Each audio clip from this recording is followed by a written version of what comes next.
Hello, আসসালামু আলাইকুম। আপনারা সবাই কেমন আছেন? আশা করি সবাই ভালো আছেন। আমিও ভালো আছি। আজকে আমি বাসায় বসে ফুচকা বানিয়ে নিব। ফুচকার প্যাকেট দোকানে পাওয়া যায়। আমি নিয়ে এসেছি, ওখান থেকে কিছুটা ফুচকা ভেজে নিব লাল লাল করে। মুচমুচে হতে হবে। ফুচকা ভাজা হয়ে গেছে আমার। এদিকে আমি ফুচকার মিশ্রণটা রেডি করে নিব। কয়েকটা শুকনা মরিচ, পেঁয়াজ কুচি, ধনেপাতা কুচি, সাথে স্বাদ মতো লবণ দিয়ে দিব। আগে থেকে আমি টক বানিয়ে রেখেছি, কিছু শসা কুচি, ডিম কুচি। এখন মিশ্রণ দিয়ে ফুচকা বানিয়ে নিব।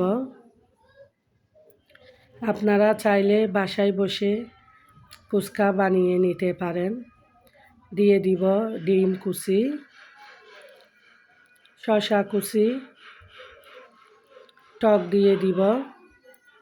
যদি আমার ভিডিও ভালো লাগে আপনাদের, আমার পাশে থাকে লাইক সাবস্ক্রাইব করে দিবেন। আসসালামু আলাইকুম।